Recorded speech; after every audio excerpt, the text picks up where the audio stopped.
दुंदार बे और बातुर बड़े खेमे में मौजूद होते हैं कि तभी वहां दुंदार बे का एक सिपाही आकर खबर देता है कि बाला खातून के लिए उस्मान का रिश्ता लेकर सैलजान खातून शेख इदा बली के पास गई थी, लेकिन वहां से इनकार हो गया है।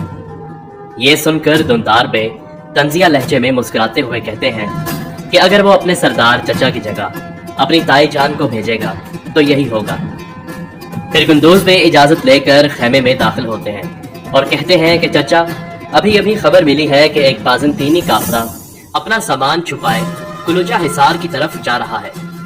तो दुंदार बे ये सुनकर जानबूझकर उस्मान की बजाय बातुर को उस कारवान पर हमला करने के लिए भेजते हैं और कहते हैं कि माले गनीमत लेकर कबीले वापस आना, ताकि कई सरदारान को भी पता चले कि तुम कितने बहादुर हो मेरे बेटे। और फिर अपने बाबा के हाथ का बोसा लेकर बातुर रवाना हो जाता है और कुंदोज बे हैरानी के आलम में खड़े रह जाते हैं। कौनूर उस्मान से कहता है कि शेख इदा बली आपके रिश्ते से इनकार कैसे कर सकते हैं, जबकि वो जानते हैं कि बाला खातून भी आपको चाहती हैं।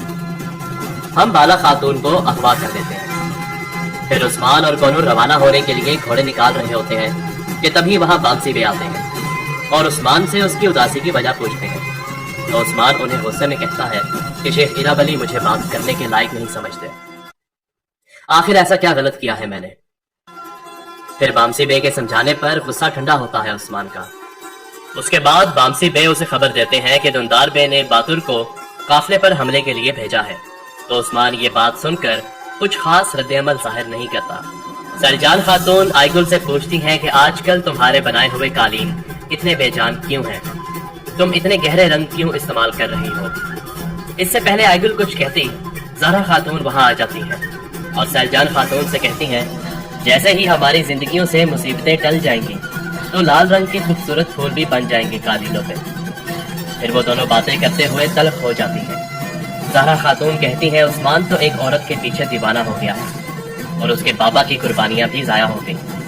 और फिर तंजिया अंदाज में कहती हैं कि एक मेरा बेटा है जो काफिरों पे हमला आवर है और एक आपका बेटा है उस्मान जो जनूनी बना घूम रहा है। ये कहकर ज़हरा खातून वहां से चली जाती है और सैलजान खातून सोच में डूब जाती है। वहीं दूसरी तरफ उस्मान कौनूर के साथ बाजार पहुंच जाता है, जहां सब लोग शेख इदा बली का इंतजार कर रहे होते हैं। उस्मान कौनूर को हुक्म देता है कि यहाँ चारों तरफ नजर रखो, बाकी मैं संभालता हूँ। कौनूर को लग रहा होता है कि वो लोग वहां बाला खातून को अगवा करने आए हैं, जबकि उस्मान के दिमाग में कुछ और ही चल रहा होता है। तभी शेख इदा बली अपने साथियों के साथ मरकजी दरवाजे से अंदर दाखिल होते हैं। सब लोग उनको सलाम पेश करते हैं।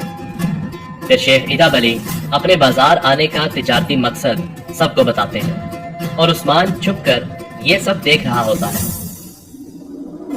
फिर उस्मान शेख इदा बली से मिलता है और उन्हें कहता है कि मेरी एक मुराद है, लेकिन शेख इदा बली समझ जाते हैं कि वो किस बारे में बात कर रहा है और कहते हैं कि अगर मैं आपकी मुराद ना पूरी करूं तो। उस्मान साहब, आप जंगे लड़ते जरूर हैं, लेकिन मैदान जंग में सबर का दामन थाम कर लड़ना आपके बस में नहीं है। उस्मान की आंखें भर आती हैं और वो कहता है कि आज तक मैंने बहुत सी जंगें लड़ी हैं, लेकिन कभी शिकस्त नहीं देखी, पर आज मैं नाकाम हो गया। शुक्रिया। ये कहकर वो दुख भरा दिल लिए वहां से रवाना होने लगता है तो बाला से मिलता है और बाला को देखकर मासूमियत से कहता है कि आप भी चाहती हैं कि मैं यहाँ से चला जाऊँ? तो बाला कहती है, मैं अपने बाबा की बात नहीं टाल सकती। उस्मान बाला से वादा करके चला जाता है कि चाहे कोई कुछ भी करे, लेकिन मैं हमेशा आपके पीछे ही रहूंगा। सोफिया अलीशार से मिलने उसकी हवेली आती है तो अलीशार उसके इस्तकबाल में फूल बिछाता है और बड़ी मोहब्बत से उसे खुशामदीद कहता है। अलीशार सोफिया से पूछता है कि आपके इरादे क्या हैं शहजादी। फिर सोफिया उसे शीशे में उतारने की कोशिश करती है और पूछती है कि आप उस्मान और इदा बली का साथ देंगे या मेरा। तो अलीशार पूछता है कि आपको आखिर उनसे मसला क्या है। सोफिया जवाब देती है कि उस्मान और इदा बली हम दोनों की रियासतों के लिए बड़ा मसला है।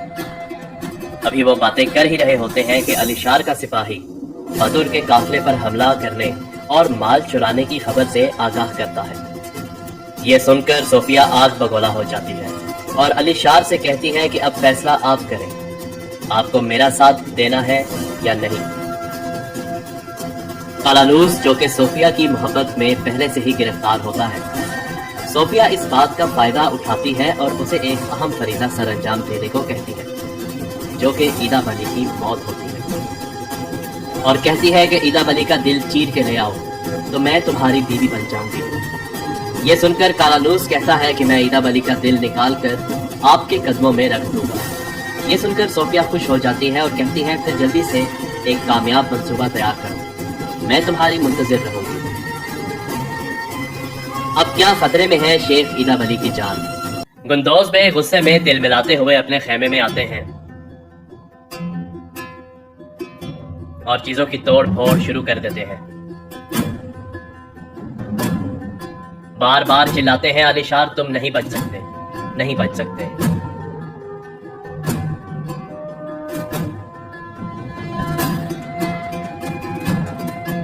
تبھی وہاں گندوز بے کی بیوی عائشہ خاتون آ جاتی ہیں اور انہیں غصہ ٹھنڈا کرنے کو کہتی ہیں۔ گندوز بے عائشہ خاتون سے کہتے ہیں کہ علی شار کو بدر کو تھپڑ نہیں مارنا چاہیے تھا، اگر عثمان وہاں ہوتا تو کبھی یہ برداشت نہ کرتا، اب علی شار کو اپنے اس تکبر کا بدلہ چکانا پڑے گا۔ قونون اور عثمان آگ جلا کر جنگل میں بیٹھے ہوتے ہیں کہ تبھی وہاں گھوڑے پر سوار بوران آتا ہے۔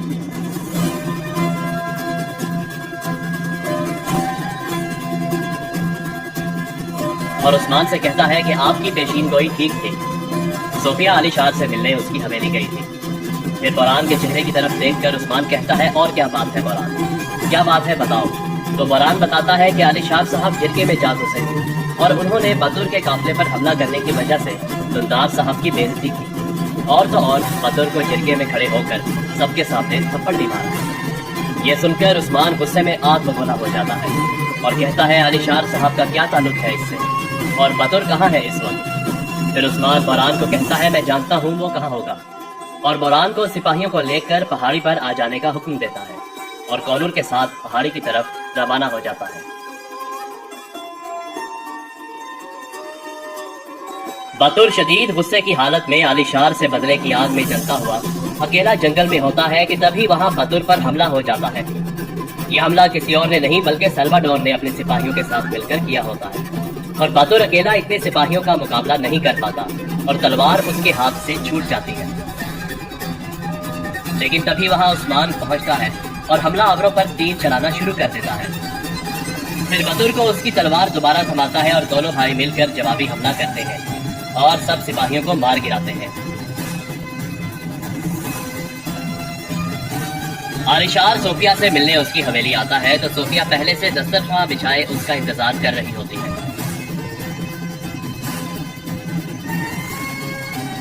علی شار صوفیہ سے کہتا ہے کہ میں نے دندار اور بدر کو سبق سکھا دیا ہے اور آپ کا سامان بحفاظت آپ کے محل پہنچا دیا ہے۔ صوفیہ علی شار کا شکریہ ادا کرتی ہے اور کہتی ہے کہ مجھے پتا تھا آپ مجھے مایوس نہیں کریں گے۔ پھر علی شار صوفیہ کے لیے لایا ہوا تحفہ کھولتا ہے اور عطر اور ایک خوبصورت موتیوں کا ہار نکالتا ہے۔ پھر ہار صوفیہ کے گلے میں پہنا دیتا ہے اور پھر وہ دونوں دسترخواں پر بیٹھ کر کھانا کھانے لگتے ہیں۔